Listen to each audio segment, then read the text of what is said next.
Madame, Monsieur, bonsoir. Merci de nous retrouver pour cette édition spéciale, votre espace de débat. Nous sommes en direct jusqu'à 19 heures pour décrypter l'actualité. Aujourd'hui, au lendemain de la visite du secrétaire d'État américain Anthony Blinken dans la région, des questions se posent. Quel rôle et surtout quel intérêt peuvent encore avoir les États-Unis dans le Maghreb, la région qui, vous le savez, vit en ce moment un contexte sensible et tendu, dû surtout à cette crise entre Alger et Rabat, et au cœur de laquelle se trouve la question sahraoui. Pour en débattre, on a le plaisir de recevoir ici, dans les studios de Al24 News, Saïd El Ayachi, président du comité algérien de solidarité avec le peuple sahraoui. Bonsoir, monsieur El Ayachi. Merci d'avoir accepté notre invitation. Est avec nous en ligne également depuis Oran, Zine Cherfaoui, journaliste, spécialiste de l'Afrique. Bonsoir, Zine. Bonsoir à vous, merci pour votre invitation. Alors, hier, je le disais donc, lors de son étape à Alger, le chef de la diplomatie américaine, Anthony Blinken, s'est entretenu avec les hauts responsables algériens. Il a été surtout question de plusieurs volets dans la coopération bilatérale, la sécurité, l'énergie, mais aussi la situation régionale, le Sahara occidental, la Libye. Anthony Blinken, on va le voir, lors de sa conférence de presse, vanter le rôle stratégique de l'Algérie dans la région.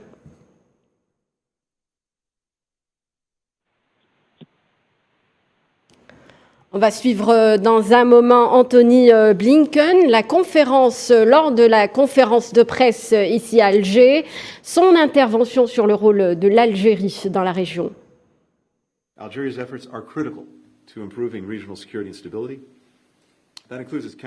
Les efforts de l'Algérie sont essentiels pour améliorer la sécurité régionale, y compris les systèmes humanitaires et de sécurité qu'elle fournit aux voisins et au Sahel. Sur la Libye, l'Algérie a été un important interlocuteur dans ses efforts pour faire avancer le processus politique et organiser des élections libyennes aussi rapidement que possible. L'Algérie continue de jouer un rôle important au Mali pour le retour au régime démocratique.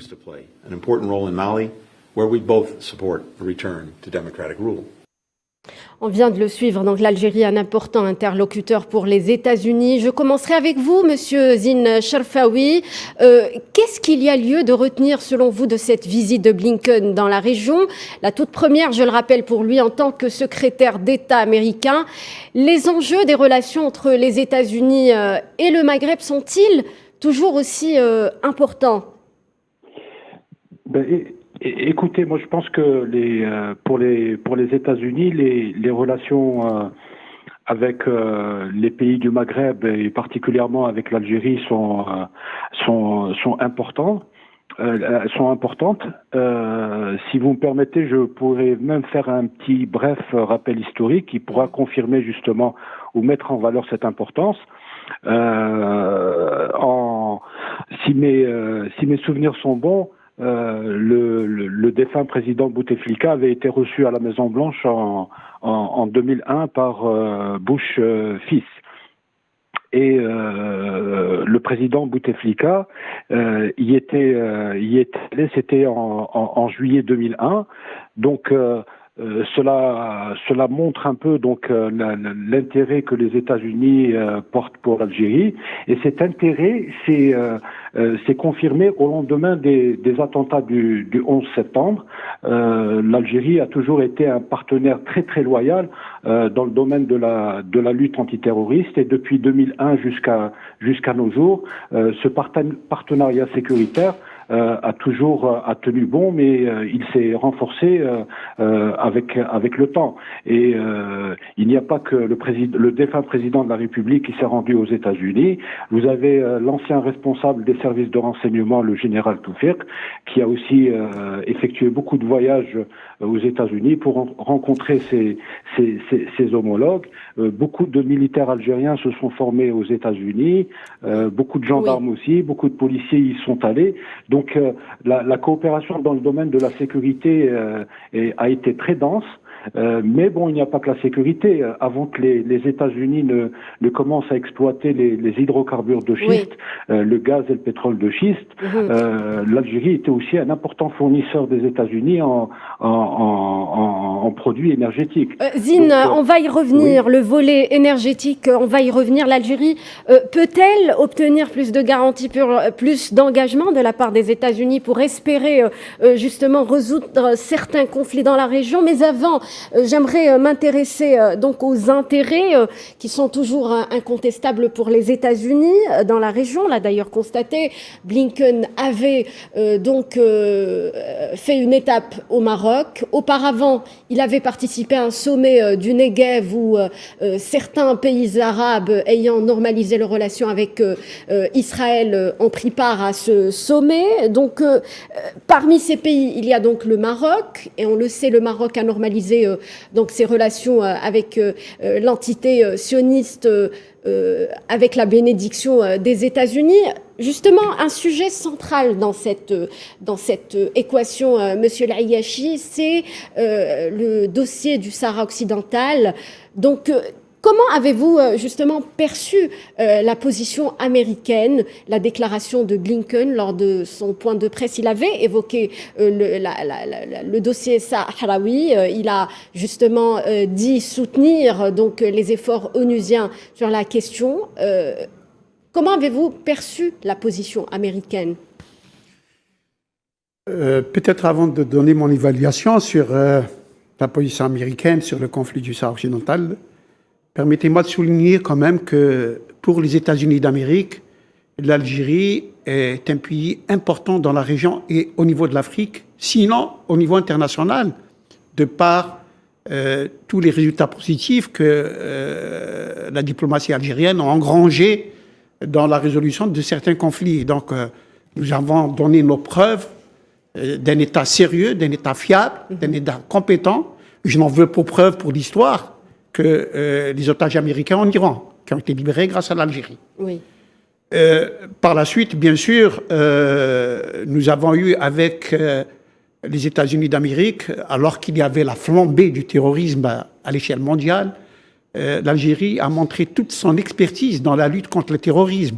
Et les États-Unis ont bâti une forte coopération avec l'Algérie. Donc il y a déjà des relations historiques bien sûr, entre l'Algérie très importantes et qui sont d'ailleurs élargies au concept de la sécurité internationale et régionale. Et les États-Unis et l'Algérie travaillent énormément sur ce dossier qui n'a jamais d'ailleurs cessé de l'être entre les deux pays. Et puis, il y a cette réalité de la densité algérienne dans la région que nul ne peut ignorer. Et en premier lieu, un pays, j'allais dire, directeur, comme les États-Unis d'Amérique, dans la conduite des affaires du monde. Bon, ceci étant dit, donc l'Algérie ne peut pas être ignorée par les uns ou par les autres, encore moins donc par une grande puissance. Il y a ce conflit du Sahara occidental. Absolument. Et dans ce conflit, les États-Unis d'Amérique ont eu une position d'équilibre, j'allais dire, avec un ancien allié du temps de la guerre froide, qui est le Maroc. Et c'est sa façon d'exposer le problème manquant d'arguments juridiques. Je rappelle que le concept d'autodétermination que revendiquent les Sahraouis est un concept américain. C'est le président Wilson qui l'a imposé en 1924. Et donc, ce concept d'autodétermination cher aux Américains, c'est la base du droit international. C'est ce que revendiquent les Sahraouis. Que peuvent dire les Américains contre un concept qui est la base du droit international, d'autant plus que le dossier du Sahara occidental est d'une clarté aveuglante. Peuple non autonome, c'est-à-dire colonisé, il a droit à un référendum de détermination. Tout est dit. Ça, c'était la position américaine. C'est la position que tout le monde doit avoir, sauf à dynamiter le droit international, sauf à ignorer le droit international. Et donc, les États-Unis, dans ce concept-là, ils ne peuvent pas s'éloigner de ce cap, cette doxa du droit international.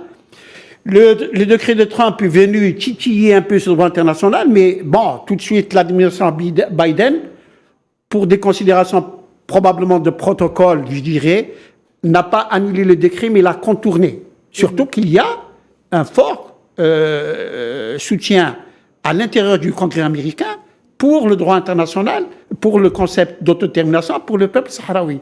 Et donc, les États-Unis d'Amérique disent, nous, on suit le Conseil de sécurité et ses résolutions qui, toutes, sans exception, parlent du droit international.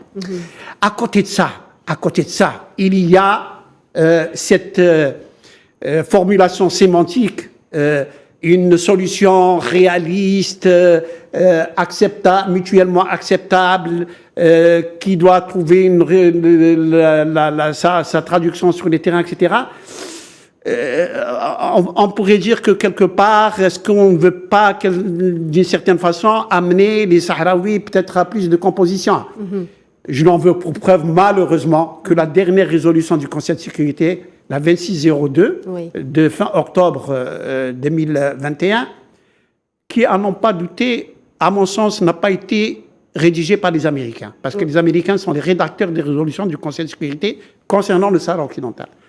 Et on voit ici l'empreinte de la France, une résolution disproportionnée, déséquilibrée, tendancieuse même. Et donc, cela n'est pas fait pour aider, j'allais dire, à l'application du droit international. Alors, comment qualifiez-vous justement la position américaine dans ce sens? Quand on écoute les propos de Biden, de Blinken lors de son passage à Alger, qu'est-ce qu'on peut retenir? Oui, mais je vais vous dire mon sentiment. Les diplomates, parce que ce sont des diplomates, ont, j'allais dire, un langage qu'il faut décrypter, qu'il faut interpréter. L'adjointe de M. Blinken est passée à Rabat et a parlé d'un soutien à l'autonomie. M. Blinken vient chez nous et dit « Nous sommes pour la position, nous suivons le Conseil de sécurité ». Et d'ailleurs, de ce côté-là, il dit vrai parce que ce sont les États-Unis d'Amérique qui ont permis de relancer le processus politique par le Conseil de sécurité en demandant avec insistance à M. Guterres de nommer son envoyé personnel pour relancer les négociations entre les belligérants. Donc, il y a une volonté d'arriver. Maintenant, quelle est la solution au bout? Évidemment, on peut spéculer là-dessus pour ceci ou pour cela. En tout cas, ce qu'il faut peut-être enregistrer pour le moment, c'est que les États-Unis d'Amérique disent que nous sommes pour le droit international et le Conseil de sécurité et le processus politique. J'aimerais justement également... Prenons-les au mot. Très bien. Donc, on va écouter justement également l'avis de Zine Cherfaoui sur la question. Est-ce qu'on peut parler d'une ambiguïté, Zine, quand on écoute Blinken s'exprimer sur le sujet du Sahara occidental? Écoutez, je souscris déjà entièrement à ce que M. Layachi vient de dire. C'est vrai, mais après, au-delà, il faudrait d'abord rappeler que la décision de Trump de reconnaître la prétendue souveraineté du Maroc sur le Sahara occidental a suscité le courroux, y compris dans son propre camp. Le premier grand opposant à la décision de Trump était son ancien conseiller à la sécurité nationale, qui était déjà Bolton, qui est farouchement convaincu que le problème, que la solution au conflit du Sahara occidental, c'est effectivement le référendum d'autodétermination. Et même après l'élection, le départ de Trump et l'élection de Biden, Bolton a constitué a fait en sorte à mobiliser les sénateurs et certains membres de la Chambre des représentants pour demander à Biden de revenir sur la décision de Trump et d'aller dans le sens d'un règlement du conflit du Sahara occidental qui soit conforme aux résolutions pertinentes du Conseil de sécurité de l'ONU. C'est pour vous dire déjà que aux États-Unis même, il y a une forte opposition à l'héritage de Trump. Après, c'est ce que vient de dire aussi un peu M. Layachi, c'est que les États-Unis il me semble qu'ils sont favorables à une sorte de statu quo. Ils veulent une sorte de retour au statu quo ante, qui veut que, c'est un conflit de basse intensité. À la limite, il ne dérange pas grand monde, si ce n'est qu'il dérange surtout les Sahraouis qui continuent à vivre à vivre l'invivable. Donc, et pour maintenir ce statu quo, ils entretiennent une sorte de discours à la carte. Quand ils sont à Alger, ils essayent de Zine contenter... Chalfaoui, donc la position des États-Unis n'est-elle pas due au fait que les États-Unis souhaitent imposer un petit peu la présence de l'entité sioniste dans la région? Je pense que les États-Unis sont dans un tout autre calcul. À mon avis, la priorité des États-Unis en ce moment, elle se situe surtout en Ukraine, elle se situe au Proche-Orient et elle se situe surtout en Asie. Pendant ces 10 dernières années, les États-Unis comptaient beaucoup sur l'Algérie justement pour faire régner la sécurité à la fois en Afrique du Nord et au Sahel. Donc, dans le discours américain, on a toujours compté sur l'Algérie qui était d'abord au plan de la superficie, c'est maintenant le plus grand pays d'Afrique. Donc, il y a une armée extrêmement performante.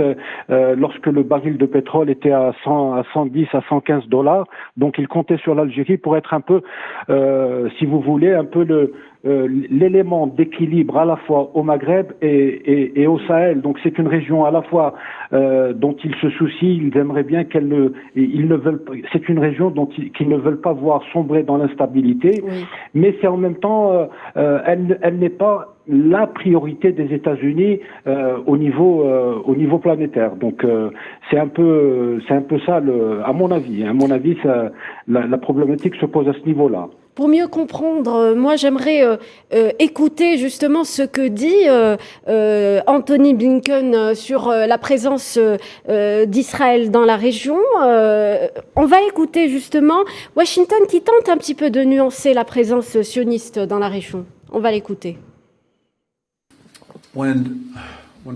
Lorsque le président Biden a été investi, nous avons établi 2 principes pour notre politique étrangère. Celui de travailler avec nos partenaires et avec les institutions internationales, ainsi que le recours à la diplomatie. Quand les règles de base de la diplomatie et du système international, qui sont nécessaires à la préservation de la paix et la sécurité, sont l'objet de violations, nous nous dressons aux côtés d'autres pays pour les défendre. En ce qui concerne l'entité sioniste et la Palestine, nous demeurons engagés avec notre diplomatie afin de promouvoir la solution de 2 États et dans le même temps pour faire tout ce qui est en notre pouvoir pour aider les Palestiniens dans leur vie quotidienne. Et notre engagement en faveur du soutien de la normalisation avec Israël n'est en rien un substitut à la solution de 2 États. En ce qui concerne le Sahara occidental, nous sommes très concentrés sur la diplomatie également et dans la promotion de la résolution à travers la diplomatie et les efforts de Staffan de Mistura, l'envoyé spécial des Nations Unies. Donc, je pense que les choses sont très consistantes. Dans chaque dossier, nous avons recours à la diplomatie, aux côtés d'autres pays, afin d'imposer les principes de base du système international. Je le répète, en ce qui concerne le Maroc et le Sahara occidental, nous continuons de soutenir les efforts des Nations Unies et il n'y a pas de changement dans notre position. Voilà, quand on écoute Saïd El-Ayachi, quand on écoute Anthony Blinken et ce qu'il dit sur la normalisation, le Maroc donc a le droit de normaliser ses relations avec Israël et en même temps ils soutiennent donc les résolutions des Nations Unies. Est-ce compatible à votre avis? Non, c'est encore une fois le langage diplomatique dont je vous parlais. Si on prend le Moyen-Orient, on écoute M. Blinken qui dit que nous soutenons la position à 2 États, nous aidons les Palestiniens, nous trucs. Mais l'effort le plus important, diplomatique, militaire, est d'abord en faveur d'Israël. Les résolutions, les 2 seuls pays qui ne sont pas contraints à appliquer les résolutions du Conseil de sécurité sont Israël d'abord, depuis maintenant une 50aine d'années, oui, et le Maroc, depuis 15 ans. Les États-Unis, par exemple, s'ils avaient cette volonté politique de régler le problème du Moyen-Orient, ils peuvent le faire en contraignant Israël à se conformer aux résolutions du Conseil de sécurité, qui lui est clairement en faveur dans ses résolutions à une solution à 2 États. et qui est très loin de ce que vivent les Palestiniens aujourd'hui, dans un apartheid, j'allais dire peut-être pire que celui qu'a vécu l'Afrique du Sud. Et donc, oui, il y a les déclarations américaines, il y a aussi la volonté américaine. Justement. Où est cette volonté américaine? Et c'est la même chose maintenant. Pour ce qui est de la normalisation, moi je suis de ceux qui disent que le Maroc veuille normaliser. C'est son problème. Le problème qu'il a, c'est avec son peuple qui refuse cette normalisation. Quant à nous, notre problème c'est quoi? C'est qu'il introduit un autre facteur de déstabilisation et d'hostilité à nos frontières qui s'appelle Israël. C'est un poison qui est maintenant installé à nos frontières, qui va encore renforcer, connaissant l'hostilité d'Israël envers l'Algérie, parce que ce pays ne veut pas plier, ce pays ne veut pas normaliser, ce pays ne veut pas se conformer aux désirata sionistes. Et donc, nous sommes en droit de dire que, quelque part, ça peut être un danger pour notre sécurité nationale, et c'est la faute du Maroc d'avoir normalisé. Pour installer Israël, qui normalise, il n'y a pas de problème, mais qu'il installe Israël à nos frontières, d'autant plus que le Maroc, depuis à peine quelques mois, c'est-à-dire moins d'une année, exactement en juin 2017, a entrepris une véritable opération de déstabilisation de l'Algérie à l'intérieur de nos frontières, en distribuant la fameuse note diplomatique et en soutenant une organisation terroriste. Cela, il le fait. On est en droit de penser qu'il peut faire encore d'autres tentatives avec un État qui est expert en matière de déstabilisation, qui s'appelle Israël. Donc, voilà notre problème. Notre problème, c'est que, peut-être que tout à l'heure, vous nous donnerez l'occasion de parler aussi de la position espagnole. C'est pas tant que l'Espagne veut soutenir le Maroc, mais l'Espagne, en soutenant la position marocaine en matière d'autonomie, vient renforcer l'instabilité et l'insécurité à nos frontières. Nous sommes en droit de dire aux Espagnols, ce n'est pas ce qu'on a discuté. Alors justement, pour éviter que le dossier sahraoui reste au point mort, les Américains sont appelés à adopter donc une position plus ferme vis-à-vis du dossier sahraoui, mais également de la présence d'Israël dans la région. Que peut faire l'Algérie face à cette diplomatie américaine pour pouvoir justement se positionner? Il y a ces canaux diplomatiques qui existent entre l'Algérie et les États-Unis, si on n'en parle que de ces deux pays, qui sont, on l'a dit tout à l'heure, Blinken lui-même l'a dit, les relations sont anciennes, elles sont significatives, c'est-à-dire importantes, et elles sont appelées à se renforcer davantage. Et puis Blinken a reconnu, tout à l'heure on a parlé du Sahel, a reconnu que l'Algérie peut apporter beaucoup de solutions dans le Sahel. Aujourd'hui d'ailleurs, y compris, j'ai entendu le ministre français des Affaires étrangères dire que finalement la solution au Mali, ce sont les accords d'Alger. Tiens, comme par hasard, après les avoir d'une certaine façon bypassés. Et aujourd'hui, Blinken dit que l'Algérie peut apporter beaucoup pour résoudre les problèmes du Sahel, et il a dit quelque chose de très important, les problèmes africains peuvent avoir des solutions africaines. Absolument. Par conséquent, ce qui est extra-africain n'est pas pris en compte. Donc la France out. Une lecture qui en vaut une autre. Mais en ce qui concerne les relations entre l'Algérie et les États-Unis, je pense qu'on se parle avec beaucoup de franchise et beaucoup de responsabilité. Les Américains savent quels sont nos intérêts dans la région, comme nous savons quelle est la position des États-Unis pour certains problèmes dans la région. Je sais que sur le Sahara occidental, ça devrait évoluer. Dans quel sens le problème est là? Ça devrait évoluer vers l'autonomie qui, contrairement au droit international, ça ne peut pas l'être, mais qui doit évoluer vers le droit international et donc l'autodétermination. Je crois que tout à l'heure, Zine a parlé de quelque chose d'important quand il a parlé de Bolton, qui était l'assistant de James Baker. Et le plan de James Baker, qui, rappelons-le, est un autre diplomate américain, secrétaire d'État en l'occurrence, c'est le plan Baker 2, qui accordait l'autonomie, qui donnait l'autonomie de 4 à 5 ans aux Sahraouis, au bout de laquelle on organisait un référendum. Ça permettait un peu de sauver la face à tout le monde et de permettre une... En plus que les Sahraouis ont accepté une chose tout à fait exceptionnelle. On dit, on ajoute aux questions du référendum, on ajoute aussi la question de l'autonomie. Et on verra si les Sahraouis peuvent voter pour l'autonomie. Et donc, en ce moment, je crois que s'il y a une volonté politique, parce que tout est là, s'il y a une volonté politique de résoudre le problème n'est pas inextricable. Le problème est clair. Sauf qu'il faut, j'allais dire, préserver les intérêts des uns et des autres. Zine Cherfaoui, j'aimerais également avoir votre avis sur la question. L'Algérie a-t-elle une carte à jouer face à la diplomatie américaine pour justement espérer une issue au conflit sahraoui? Oui, bien évidemment que l'Algérie a une carte à jouer. C'est un pays leader en Afrique qui est suivi par la majorité des pays membres de l'Union africaine. Mais avant de répondre à votre question, il y a déjà un fait qui est là et qu'on ne peut pas ignorer. Vous avez les Sahraouis qui ne croient plus aux résolutions qui ne croient plus à la possibilité de régler le conflit qui les oppose au Maroc, et devant cette perte de confiance dans l'ONU et particulièrement dans le Conseil de sécurité, ils ont décidé de reprendre la guerre contre le Maroc. Donc aujourd'hui, on peut discuter de la position des États-Unis, on peut discuter de la position de l'Algérie, mais il y a d'abord une position qui est là et qui s'impose, c'est celle des Sahraouis qui aujourd'hui estiment que le Conseil de sécurité n'est plus en mesure de répondre à leurs aspirations et que seul le rapport de force militaire sur le terrain peut leur permettre d'aboutir, d'arriver à la liberté, à l'indépendance à laquelle ils rêvent depuis plusieurs décennies. Donc aujourd'hui, les Sahraouis pensent que l'ONU est en panne. Il y a des atermoiements, il y a des calculs de l'Espagne, des calculs de la France, des calculs des États-Unis. Il y a le refus du Maroc de se conformer aux résolutions du Conseil de sécurité. Et devant cette situation, les Sahraouis pensent que la seule solution, c'est celle des armes. C'est-à-dire aujourd'hui, le politique est discrédité et disqualifié.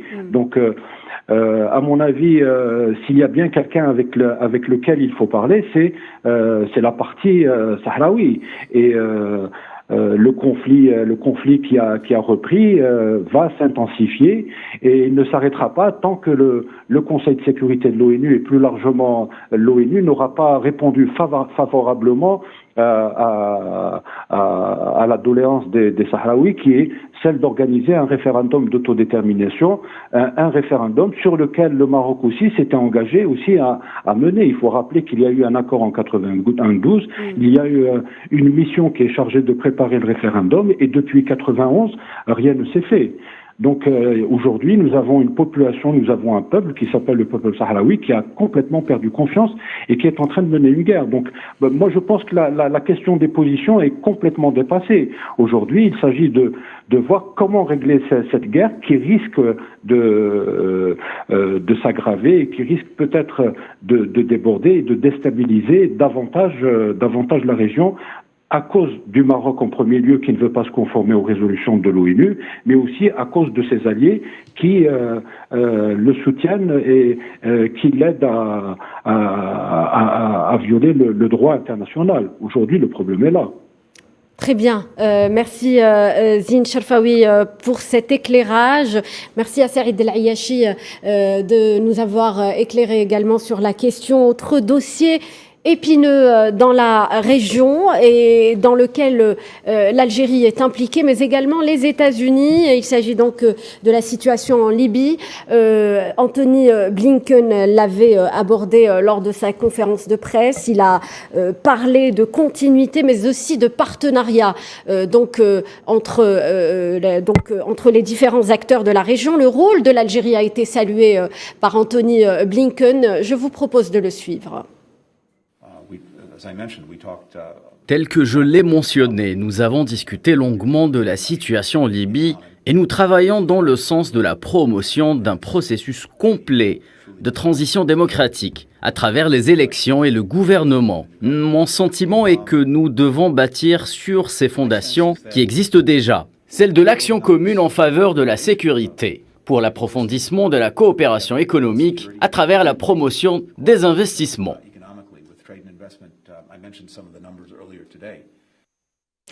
Donc le chef de la diplomatie américaine, on vient de l'écouter, il conditionne donc la coopération sécuritaire, notamment aux investissements, la coopération sécuritaire à la coopération économique, notamment à travers des investissements américains. Zine Chalfaoui, qu'est-ce qu'on peut dire sur justement le poids que peut jouer encore les États-Unis dans la Libye ?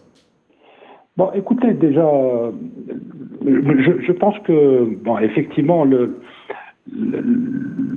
règlement du problème libyen, la question libyenne est assez complexe parce que il y a beaucoup d'acteurs extra-régionaux qui s'y sont mêlés et beaucoup d'acteurs aussi régionaux qui chacun essaye de tirer la couverture de son côté. Bon, pour commencer au niveau régional, vous avez l'Égypte qui veut absolument, qui exerce une influence qui est avérée sur l'ancien gouvernement de l'Est qui est représenté par Aguila Salah et par Khalifa Haftar. Vous avez aussi des ingérences qui sont extérieures. Hein. Vous avez le poids de la Turquie, vous avez le poids de l'Italie, vous avez le poids de la France, et vous avez la Russie s'y est mêlée aussi à un moment donné. Vous avez aussi les États-Unis. Donc moi je me dis tant que il n'y a pas une conjonction d'intérêts. Tant qu'on nous ne saurons pas arriver à une conjonction d'intérêts, moi je crains que la situation en Libye va aller en s'aggravant. Et c'est dommage parce que on a l'impression que les Libyens n'ont pas totalement leur destin en main. Non seulement ils l'ont pas, mais certaines parties libyennes préfèrent mettre leur destin entre les mains d'étrangers. Et c'est ce qui aujourd'hui aggrave la situation. Mais après, si vous voulez, on peut en parler dans le détail. Les États-Unis qui gardent un œil sur ce qui se passe en Libye. Il y a donc, on le sait, Stéphanie Williams, qui est l'émissaire onusienne pour la Libye, qui tente un petit peu de trouver une issue à la crise, de trouver un accord entre les différents acteurs dans la question. Que peuvent apporter les États-Unis dans ce dossier pour justement essayer de le mettre en avant? Bon, écoutez, les États-Unis, donc elles peuvent influer. Elles peuvent essayer de convaincre les différents acteurs, à la fois internes et externes, impliqués dans le conflit libyen, de les presser de trouver un consensus. C'est ce que les États-Unis peuvent faire. Pour le moment, on n'a pas l'impression que les États-Unis ont mis toutes leurs forces dans le règlement de la question libyenne. Jusque-là, les pays qui se sont le plus impliqués en Libye, vous avez eu des conférences sur la Libye qui se sont tenues en France, vous avez des conférences sur la Libye qui se sont tenues en Italie, vous avez aussi un acteur qui est aussi devenu de premier plan, c'est la Turquie. Donc les États-Unis, bien qu'ils y ont une envoyée spéciale, bon, elle représente l'ONU, mais elle est américaine, mais on a l'impression que les États-Unis regardent beaucoup plus de loin le problème libyen, ils sont préoccupés par autre chose, et ils préfèrent sous-traiter le règlement de la question libyenne à certains pays, et j'ai beaucoup travaillé sur le dossier, mais à un moment donné, les États-Unis ont beaucoup compté sur l'Algérie pour s'impliquer dans le règlement de la question libyenne. Pourquoi l'Algérie? Parce que c'est un acteur, un pays d'abord qui est voisin, qui connaît extrêmement bien la Libye, qui est crédible auprès de tous les acteurs, mais en même temps c'est aussi un pays désintéressé qui n'a pas à part le souci de la sécurité, l'Algérie ne pense pas à mettre la main sur des puits de pétrole, elle en a, elle ne pense pas à mettre la main sur des puits de gaz, elle en a aussi. Donc ce qui est c'est la sécurité de la région. Oui. Mais comme je viens de vous le dire, il y a beaucoup trop d'acteurs et il y a beaucoup trop d'ingérence en ce moment. Lorsque donc Anthony Blinken conditionne la coopération sécuritaire à la coopération économique à travers donc des investissements américains en Libye, de quoi parle-t-il exactement? Pourriez-vous répéter la question? J'ai pas très bien compris. Lorsque Anthony Blinken, on l'a écouté lors de son intervention, lors de son point de presse à Alger, il a conditionné la coopération sécuritaire à la coopération économique à travers des investissements en Libye, en encourageant justement les investissements américains en Libye? Oui, bon, moi à mon avis ça peut se comprendre parce que bon, la Libye est un pays maintenant qui est toujours ouvert aux quatre vents. C'est un pays où il y a qui a beaucoup de seigneurs de guerre. Il y a aussi des groupes terroristes qui prolifèrent. Moi, je pense que c'est un peu une vente concomitante. C'est obliger le gouvernement libyen à prendre le taureau par les cornes, à prendre en charge la question de la sécurité, en contrepartie de quoi les États-Unis aideraient la Libye à reconstruire son économie. Bon, c'est un marché. Bon, je pense que c'est un peu le deal que font les États-Unis avec beaucoup de pays d'Afrique et même ailleurs. Très bien, donc l'intérêt économique et sécuritaire reste incontestable pour les États-Unis dans la région. Monsieur Saïd El-Ayachi, vous en tant qu'observateur de ce qui se passe actuellement, de tous ces bouleversements que connaît la région, qu'est-ce qu'on peut dire sur le rôle attendu des États-Unis? Laissez-moi dire quelques mots sur la Libye, si vous le permettez. Oui. La Libye, depuis la disparition de Muammar Kadhafi, est en train de vivre un véritable drame national, en ce sens que la décision souveraine politique n'appartient plus aux Libyens. Ce sont des factions, chacune a un fil à la patte, il y a plusieurs interférences donc, des pays étrangers qui travaillent à ce qu'il n'y ait pas un consensus à l'intérieur de la classe politique libyenne. Et si Blinken a parlé de l'Algérie pour la crise libyenne, avant qu'on parle de l'aspect économique, on va parler de l'aspect politique, c'est que, rappelez-vous que lorsqu'il y a eu ces attaques contre la Libye, les États-Unis n'ont pas participé, ou en tout cas pas de façon significative. Il y a eu la Grande-Bretagne et la France qui ont agressé la Libye en ce moment-là. Donc l'Algérie, je le rappelle, et nous l'avons dit tout à l'heure à propos du Sahel, on revient vers les accords d'Alger pour ce qui est de la résolution de la crise malienne. Et rappelez-vous que la position de l'Algérie, c'était le dialogue inclusif entre toutes les parties libyennes, et non pas avec des interférences étrangères.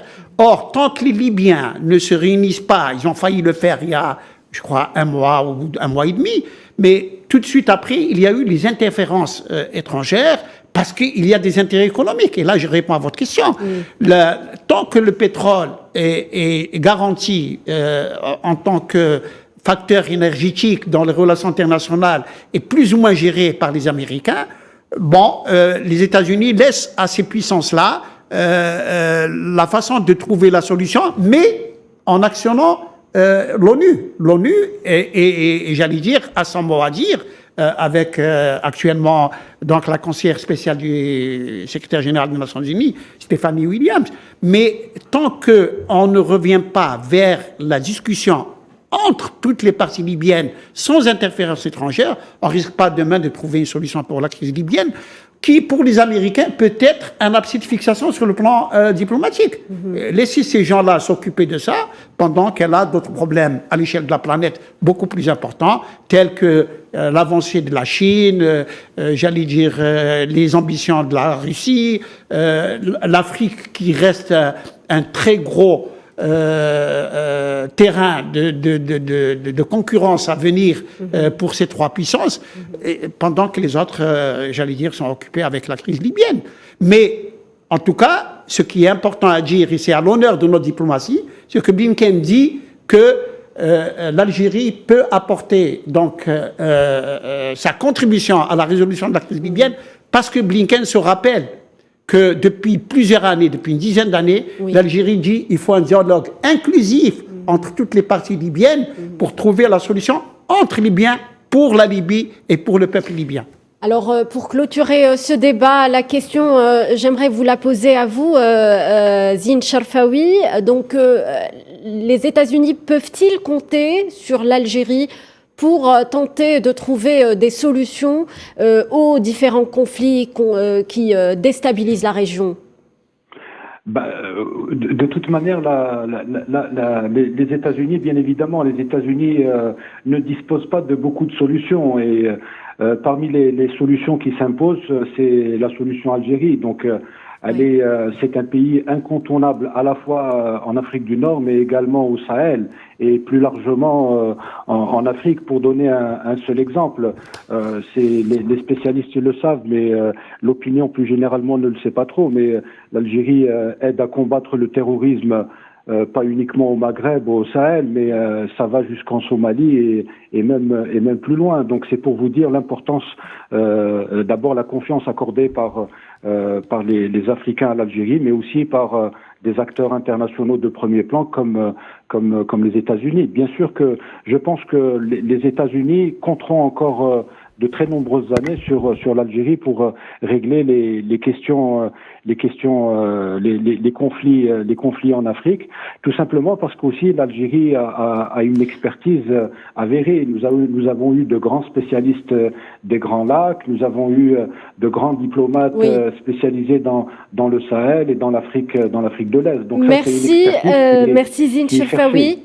Merci Zine Cherfaoui pour cette contribution. Je rappelle que vous êtes journaliste spécialiste de l'Afrique. Je remercierai également Monsieur Saïd El Ayachi, président du comité algérien de solidarité avec le peuple sahraoui. Merci de nous avoir éclairés sur toutes ces questions. Voilà, c'est la fin de cette édition spéciale. Merci de nous avoir suivis. Je vous retrouve bientôt.